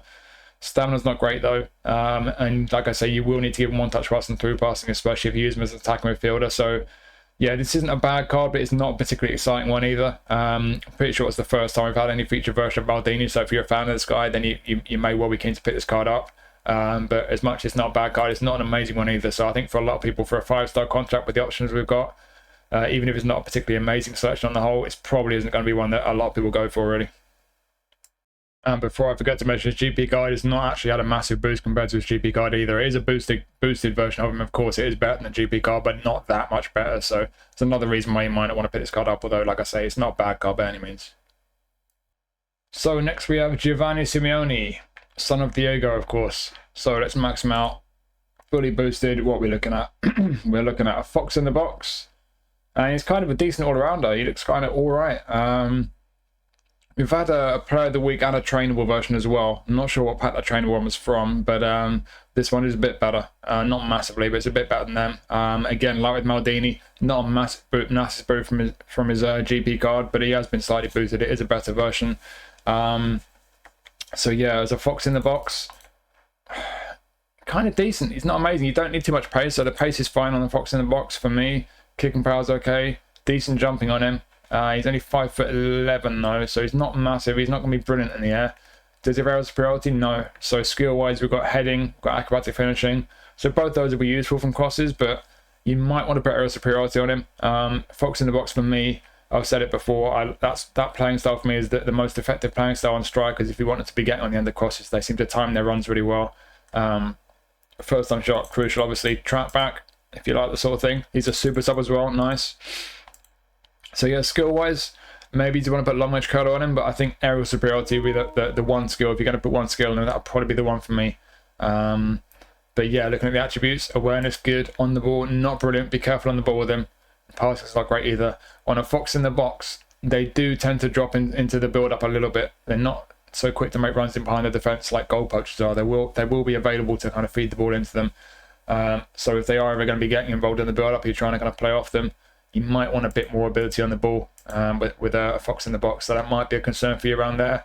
But like I say, the awareness is great. The finishing is decent. It's not amazing. I'd like that to get to the 90 mark fully boosted. We're a bit shy of that. Heading just shy of 80, a bit of a shame. He does have good jumping on him. Yeah, he's kind of a decent all-rounder. Would I do much with him? I don't know. What can we do with him? That's the thing. Where could we spare points? We could nick one off dexterity. Still at the 90 mark on attacking awareness. If you didn't put too much importance on pace, you could drop the speed down just so you're at 80 for speed and kicking power. It's freed a few more points up. Get a couple more on aerial, so we get his heading over the 80 mark. We get the physical up to 80. Get a couple more on dribbling, so we get up to 80 for ball control. 1 point left. I know exactly what we're doing here. Goalkeeper 1. Boop. Get the jumping up to 90. Nice. So yeah, again, if you were to give this guy aerial superiority, I think that would be well worth it, especially if you trained him like this. So we've got that jumping up to 90, the heading up a little bit. Even though he's not the tallest, with aerial superiority, with the fact he's already got heading and acrobatic finishing, you could make this guy pretty decent from getting on the end of crosses. And like I say, you've taken a bit off the speed, but I think that's okay on this type of a striker. He got a bit more on the ball control. Passing's still not brilliant, so be careful with the passing. But with that awareness at the 90 mark, finishing at 88, pretty decent in the air, especially if you gave him aerial. I think as an all-rounder of a centre forward, he could be decent. Not amazing by any means, certainly not a top-level striker, but it could be decent. If you weren't so bothered about the build-up, you didn't want to waste points on his on-the-ball ability and stuff, then you could, if you wanted to give him a slightly different build. And if you took everything off dribbling, actually, if we just ignored that, because some people don't really mind their strikers not being great on the ball, leave dexterity at 11. Take that goalkeeper 1 point away for now. We'll use aerial to get his jumping up to 90. Then we get another one on heading and physical. Gets finishing up to 90. Got 1 point left. Stick on passing or dribbling. Yeah, you could do that. So you can nudge his finishing up to the 90 mark there. We've got the jumping up to 90 through aerial as well. So yeah, I'm not sure that's necessarily worth it. I think the build I did previously, even with the finishing only being 88, might be a better build. A bit more comfortable on the ball. But yeah, either way with this guy, not amazing. But I'd make it pretty much the best version of Simeone that we've had. So if you do like this guy, this might be a really appealing card to you. I do think it's a decent card on the board overall. I just don't think it's an amazing one. So looking at it objectively, is it one of the better 5 stars out this selection? I don't think so, but I think certainly for quite a few people, it could be a decent card to pick up.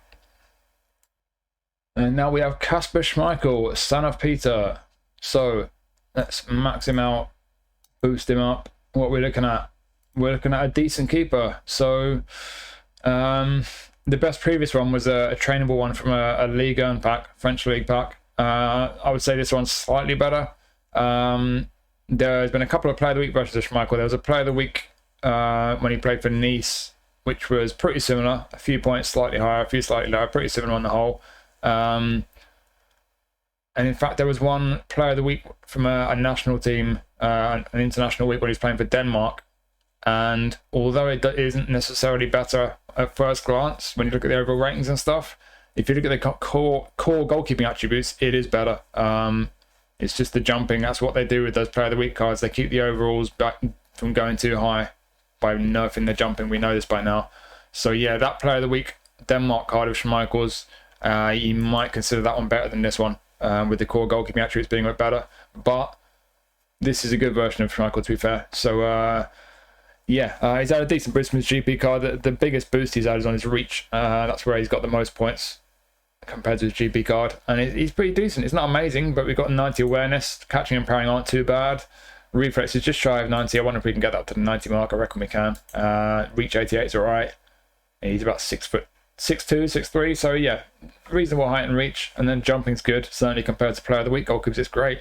Could we get that reflex up to the 90 mark? I reckon so. So they've stuck a point on passing. I'll take that back. Thank you very much. We need those are aerial because based on Player of the Week, we know that goalkeepers don't need to be able to jump.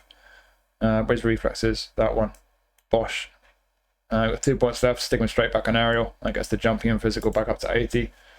Yeah, I'll do that. It's telling you the rankings down by 1, I don't care. Those rankings are just a rough guide. I think that's a better build. You got that reflexes up to the 90 mark. We're still 80 plus in jumping and physical contact. Not all goalies are that good for physical contact, so that's decent. But yeah, on the whole, is it an amazing card? No.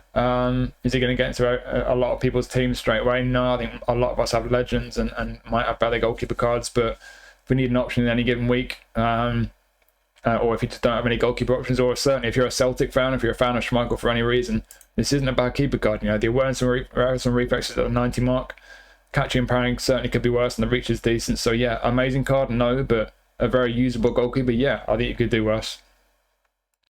Next we have Timothy Weah, son of George. What a player George Weah was. So Timothy Weah is a roaming flank. Got a bunch of positions here. I wouldn't position train him for fullback. There's no way you make him good enough defensively, but you've either got a wide man or a centre forward. So max him out and boost him up. What are we looking at? We're looking at pace.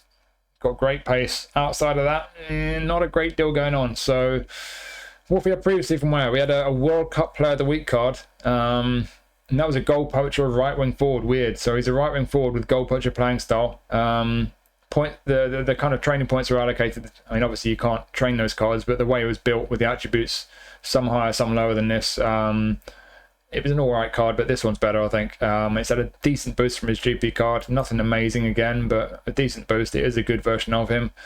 What would we do though? If you wanted to kind of round him out a little bit, because sure he's got the pace, which will make him very effective out wide in a way, but do we have the end product? Then is he good on the ball? I'd say it's a bit lacking down here, so can we do much? Let's nick a bit off his pace. I'm going to take that pace right down to 8. What we're going to do? Get a bit more dribbling on him. Go up to 10 on dribbling. Get the low and lofted up to 80.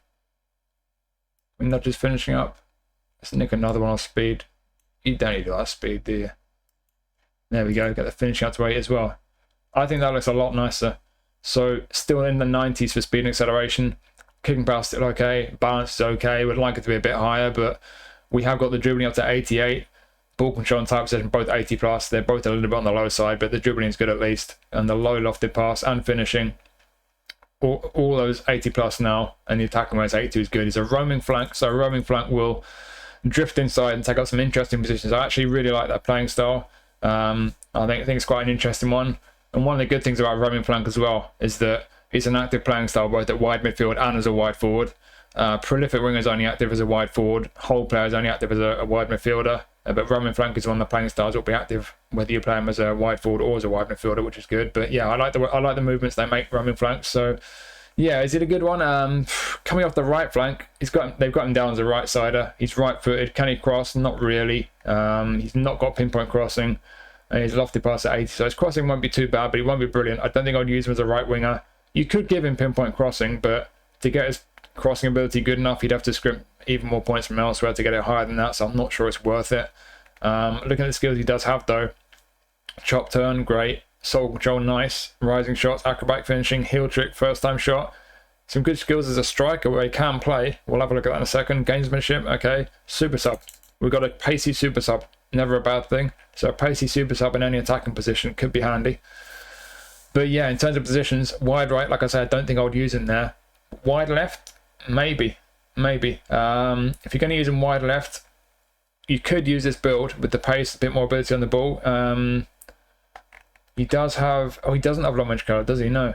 I would give him long range curler. If you're going to use him wide left, I'll give him long range curler because he's right-footed. Cutting in onto his right foot and getting those curlers away could be effective. Certainly with that finishing up, going up to 80 with this build.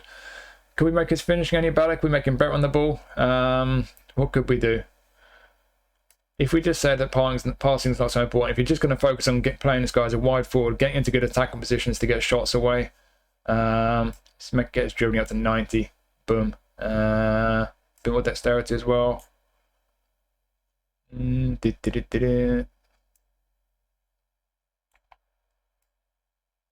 know what? I'm going to stick a bit on this aerial as well.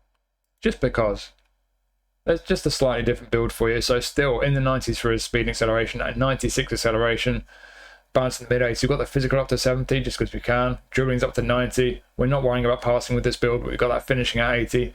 Attack awareness is good. So yeah, to be honest, as a wide left forward, I think it could be interesting. I don't think it's bad at all. I think it could be a pretty effective card. I would definitely give him long range curler, but the rest of his skills for that type of a player as any kind of forward, I think he's well equipped certainly for taking chances. And as a super sub especially, if this guy's on your bench with his pace, you build him anything like this and play him wide left, and especially if you give him long range curler, I think he could be effective. He's got pace, he could be pretty decent on the ball, he can finish. It's not a bad card, this is not an amazing one. I'd like some of these attributes to be a bit higher, but yeah, it could be effective there. And then as a centre forward, could you use him as a centre forward? Well, we need more shooting, we need more dexterity. So let's take everything away from elsewhere first. What happens if we go 12 on each of them? That used up a lot of our points. I'd like a bit more on the attacking waves, you know. So that awkward point where, according to Konami, the number 87 doesn't exist anymore. So we go straight from 86 to 88 on attacking awareness. It's taken a lot of points, but it's still got 12 left. So 4 on, get him a bit better on the ball there. At least get dribbling past 80. What have we got left? 6 left. 8 left, sorry. 6 is where we're going to on lower body. Get that speed back over 90, yeah. That's not too bad, to be honest. And again, he's got the pace. He's a super sub. He's got a couple of shooting skills there. He's got first time shot.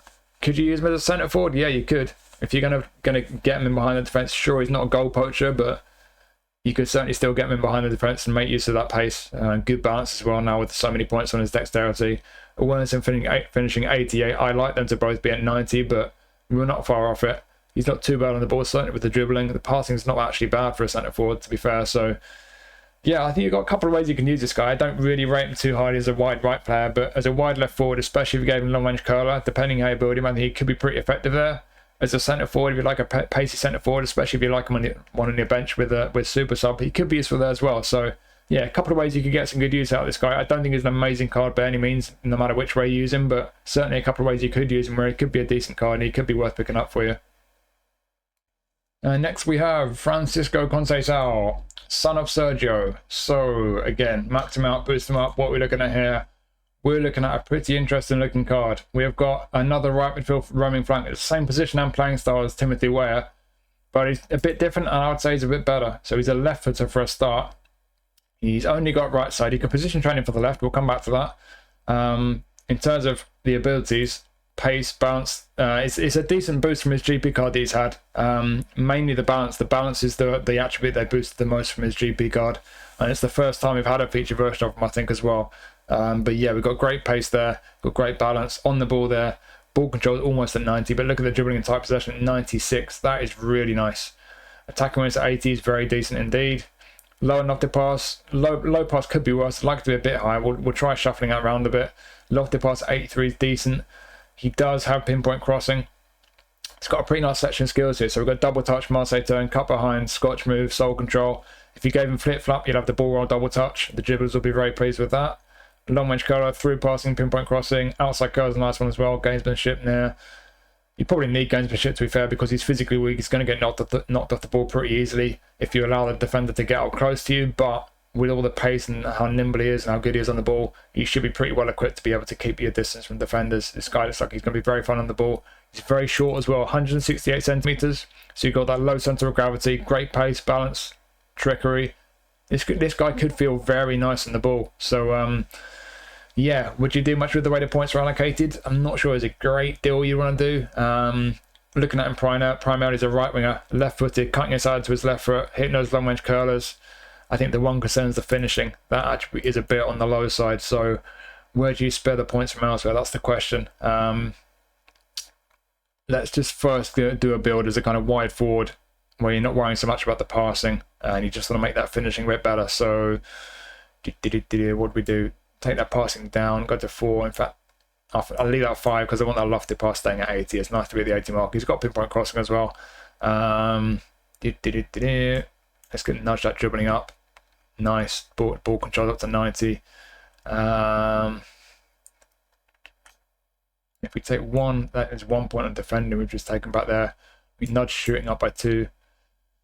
You could do that. That's not really made a big difference to finishing. Nudge the ball control to 90. Got a bit more on finishing. If you really want to focus on the finishing, you're not too worried about the passing, could do that. Could nick 1 from speed as well. Then you could do that. Maybe that. Yeah, maybe that. Get the finish up to 77. You are going to have to be careful with this passing, especially the low pass, even though he's got through passing. But if you're just more concerned with getting into good positions to get shots away as a wide forward, that could be a better build. Hinkner's long range curls now. He's finishing up to 77. He's still going to have to be careful with it, but it's better than it could be. And that curl at 91 as well. He's decent at set pieces, but the curl especially, his curlers, they might not be brilliant in terms of the accuracy, but he's got the curl, and that is a big factor, of course, with long range curlers. Goes without saying. He's great on the ball. The pace, the balance, yeah. This guy looks fun. He looks like he's going to be very fun on the ball. I'm very tempted by this guy. So wide right, you might want to do that. But if you wanted a bit more end product, passing wise, certainly. Let's just you can nick a bit.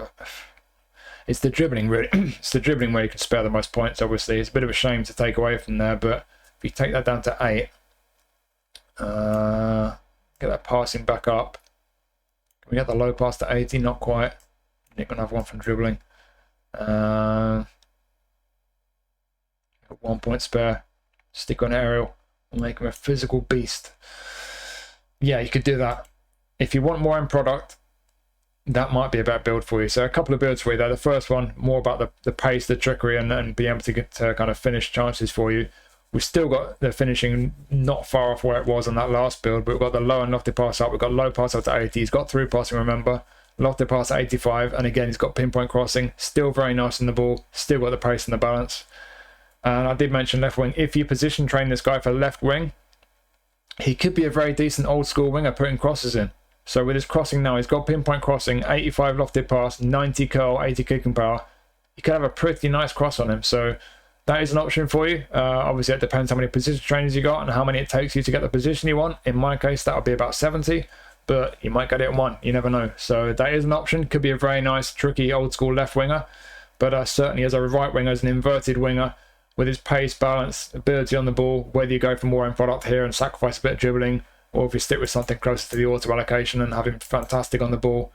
I think this card's pretty nice looking. He looks like he's going to be very fun on the ball. And out of all the ones available, this one has tempted me as much as any, to be honest. It looks like a pretty nice card. And finally, we have Marcus Thuram, son of Lilian, brother of Kefren. I think they've got another brother, if I'm not mistaken. But yeah, Marcus is doing great for him. So he's had a really good start to the season. He is in Player of the Week. I actually got that Player of the Week card. I spun him yesterday on stream. It's a target man, though. This Thuram is a goal purchase. So if my memory serves me correctly, he started off on eFootball as a goal poacher. Then he was a dummy runner for ages. And they've recently just changed him back to a goal poacher. And they give him first time shot. I don't think he's had first time shot until recently. That's a big addition for a centre forward. I like this guy.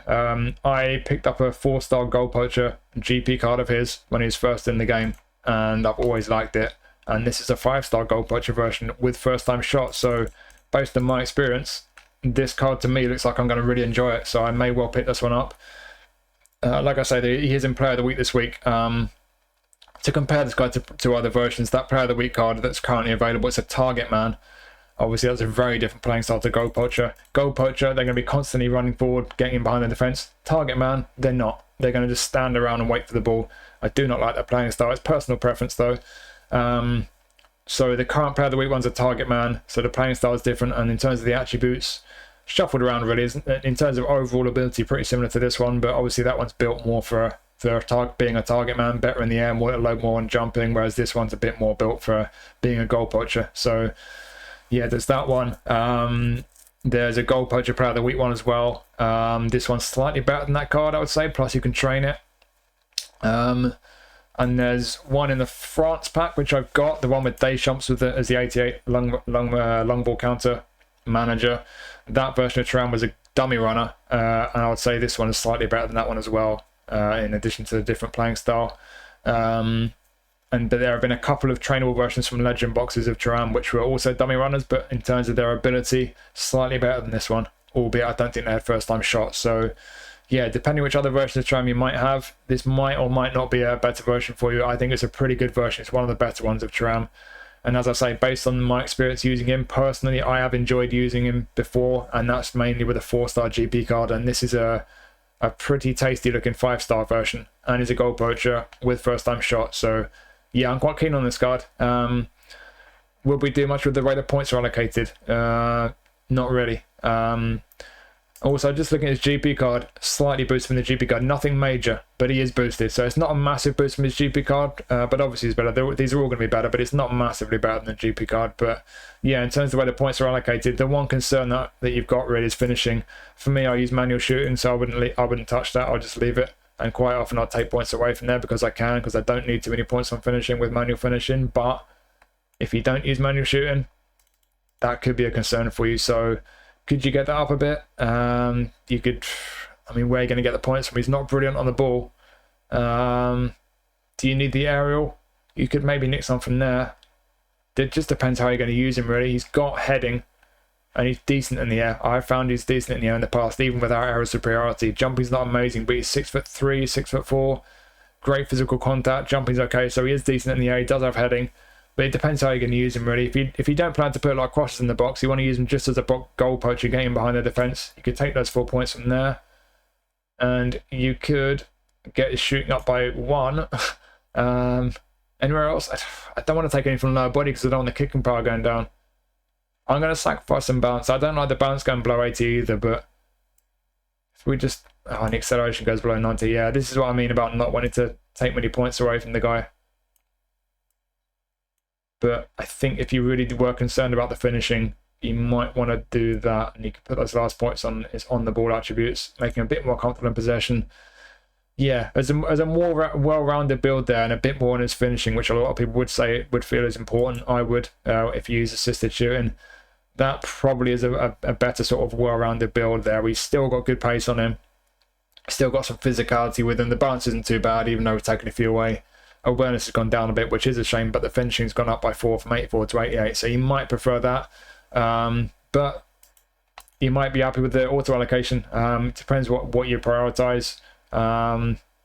You could even nick one from dexterity and get it heading up to 80 if you were going to make him better in the air. If you gave him aerial superiority in particular, like I say from personal experience, he's already decent in the air without aerial superiority. You might want to do that, but yeah, whichever way you do it, the finishing is a concern. That's the one concern with this card. For that reason alone, I would say this isn't an amazing card, but it is a good version of Thuram, and it's a card that, you know, it's a player in the game that I do like.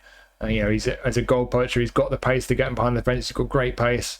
He's got that power as well. He's got pace. He's got power. He's not too bad on the ball. He's got good awareness. It's only really the finishing that lets him down. Outside of the finishing, is fantastic. So, yeah, you could tweak the way the points are allocated and make him a bit more well-rounded with better finishing.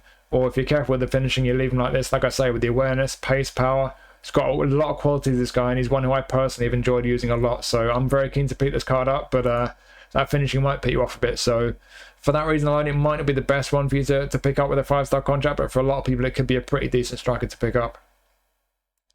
So out of all the 5 stars that we've looked at, these are the ones that I think I would probably recommend. I always say it with the 5 stars, but a 5-star card is a 5-star card. They're all good cards. So starting off with the goalie, we've only got one goalie. I do think Schmeichel's a decent goalie. I don't think he's amazing. I'm not recommending him because I think he's going to be a brilliant goalkeeper. But I just think if you do need more goalkeeper options, or if you like Schmeichel, it is a solid looking keeper. He does look pretty decent. This guy might be a controversial selection. He's horrible on the ball. He lacks stamina. But if you wanted centre-back with a destroyer playing style, if you like that playing style, you're just like a big physical thug who's going to get in the way of things, break up attacks for you, I do think he could actually be a fairly effective one. Conceição, like I say, these are all 5 stars, and Timothy Weah, especially playing wide left, depending on how you train him, and if you gave him long range cutter, Weah could be a decent one as well. But I just think Conceição, you look at how good he is on the ball, the pace, the balance, the dribbling, the fact he's got the low centre of gravity, he, for me, looks like he could be a really fun card to pick up. He's probably, out of all the 5 stars this time around, I reckon he's my pick, to be honest. It's difficult to say which one's the best, you know, it's very subjective, but for me personally, I would say he's probably the most tempting, although I do like the look of Thuram because I've enjoyed him in the past. So Thuram's a tempting one as well. The finishing could put a lot of people off, and you do have Giovanni Simeone, and like I say, these are all 5-star cards. If you prefer the fox in the box playing style, you might prefer Simeone. He's certainly a very usable striker. He's a decent one, but for me personally, Thuram, from personal experience, pace, power, awareness, he just always works really well for me. I like him. He's good all round. He's got a bit of everything. Just the finishing is a bit of a concern, but these for me personally would be the 4 I'd pick up. But like I say, all the 5 stars are good cards. Just depends what really suits you. But I think these 4 probably would be the ones that I'd recommend the strongest. So now on to match pass, and as always, bit of mathematics. So nothing's really changed with the numbers. It will cost you 500 coins for your value match pass. It will cost you 1,000 coins for your premium match pass. And we've got Justin Kluivert and Federico Chiesa as our players. If it's your first time purchasing each of these, you will get a 50% discount. So for the value one, it'll be 500 minus 250. For the premium, it'll be 1,000 minus 500. And if you complete all of the matches to get all the rewards from Match Pass, then the total coins that you get back will be 230 for the value, 340 for the premium. So if it's your first time purchasing the value, it will only cost you 20 coins. If it's your first time purchasing the premium, it will only cost you 160, is that right?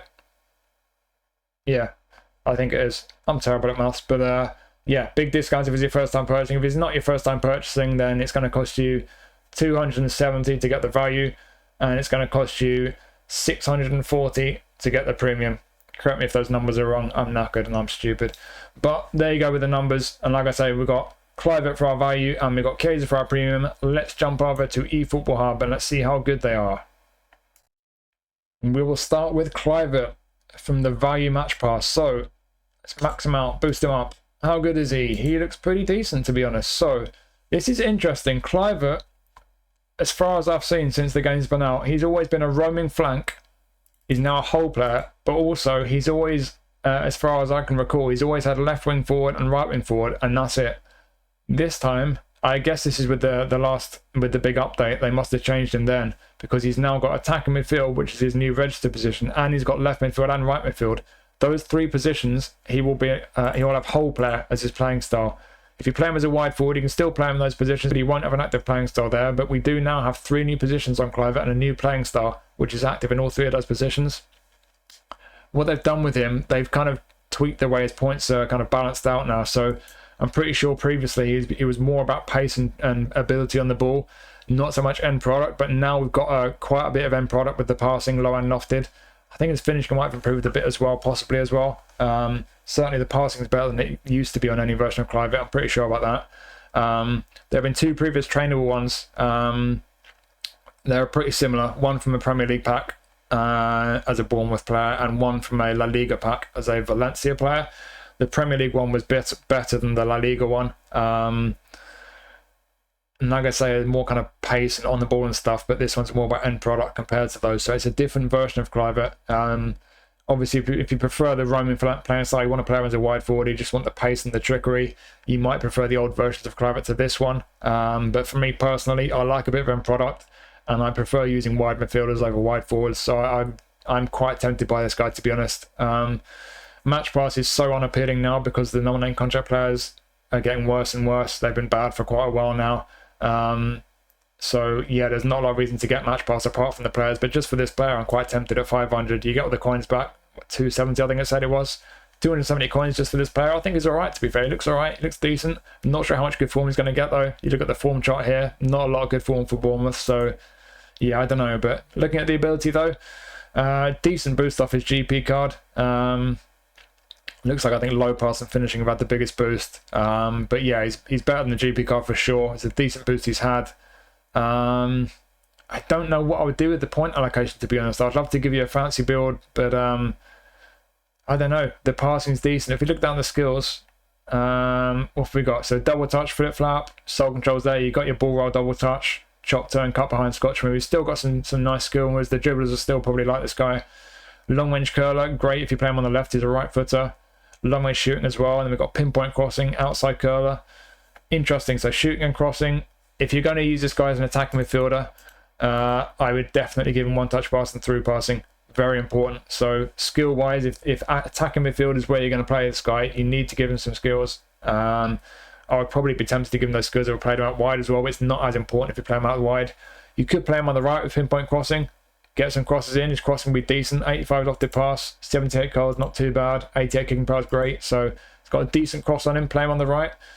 And on the left, like I say, he's got long range curler. Finishing's not brilliant at 77. If you play him on the left as a kind of inverted winger, you could just lob all those points off his passing. Or maybe just leave one so his low passes at 80. Where's I get his shooting? 9. In fact, hang on then. Hang on. Can we get all those on the... Can we get ball control to 90 at least? Oh, no, we're already on 12 for dribbling. That's a shame. Is there anything we can do here? Lower body, maybe? If you really wanted to get that ball control tonight, you could do. I don't know if it's worth it, personally. I'd probably just leave it there. I forgot where those points came from. We'll just do that for now. But yeah, pace, great kicking power. Pretty tight, pretty nice on the ball there. Got a decent pass. I would give him one touch pass and through passing, like I say, but it depends where you use him. Out wide, not quite so important. Out wide, I think 80 is decent enough for low pass, but 80 finishing, 81 curl, great kicking power. Off the left flank, very decent. So you could make him just a more of a kind of pacey dribbler type with a bit of end product about him. And as you saw with the auto allocation, already pretty tidy on auto allocation on the right if you're going to be putting crosses in. I wouldn't change a great deal with the way the points are allocated. I wouldn't want to lose too much from the dribbling, but that's where most of the points are. That's the one place you can really scrimp a few points. I wouldn't want to take that down, really. So, yeah, not a lot I would do with the allocation of points and stuff, but I think he's pretty tidy looking. He's got pace. He's decent. He's good on the ball. He's got some end product. He can certainly create chances for you. Depending on how you train him, he could be very decent at taking chances as well. Could have a decent finish on him. That balance, you could get up to the 90 mark if you tweak the points around a bit. And you could easily just do that. Straight away get that balance up to 90. Yeah, this is an interesting card to me. I think he's versatile. If you gave him one touch pass and through passing, he could be a very decent attacking midfielder. As he is, could be a very effective right winger. Could also be a very decent left winger. You might prefer the previous versions of him as a roaming flank with a bit more pace and a bit more trickery and ability on the ball. But this, with the end product for me, is a bit more balanced. A bit more. It's a slightly better balanced version of Kluivert. It's a different playing style. It's a bit more versatile. So yeah. Might not necessarily be everyone's cup of tea, but I think depending on how you use him, certainly if you gave him 1 or 2 skills, there's a few ways you could use him, and I think it's a pretty decent looking card, this. And we finish up with our premium match pass player. We got Federico Chiesa. Let's max him out, boost him up. What we got? We've got exactly what we expect. Pace, great on the ball. Not brilliant end product. That finishing 79. I'm sure we can nudge it up to 80. I mean, I'll just do that straight away. Boom. Yeah, it's a decent looking version of Chiesa. So we've had quite a few Chiesas. There's a couple of trainable ones we've had that are slightly better than this. One from a Serie pack and one from a Juventus pack that's slightly better. Not a massive difference though. Showtime card was better than this one. Obviously that's the best version of it I think we've had. That one had crazy high finishing. It was like 90 something finishing on that one. Don't think any other version of Chiesa has got finishing anywhere near that high. But yeah, compared to the Chiesa's GP card, it's mainly been boosted kind of on the ball and balance. They've taken a few points off his lofted pass for some reason. That's a bit weird. He's got pinpoint crossing, so yeah, if you want a version of Chiesa to play on the right and put crosses in, this probably isn't the version for you. But if you're going to use him on the left, pretty nice looking card. Like I say, it's not the best version of Chiesa we've had. We've had 2 or 3 better ones, but it's still a good one. He's got pace, got great pace, great kicking power, got great balance. It's great on the ball there, dribbling 96. Got good attacking awareness for a wide man. Finishing, we just nudged up to 80, which is nice. Be careful with the passing because it's not good. What skills we got here? Scissors feint, woo, double touch, chop turn, long range curler.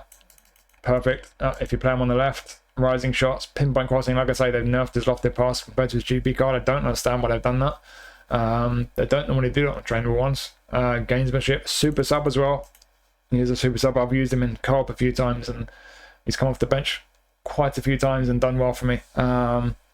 Yeah, it's a decent version of Chiesa, this.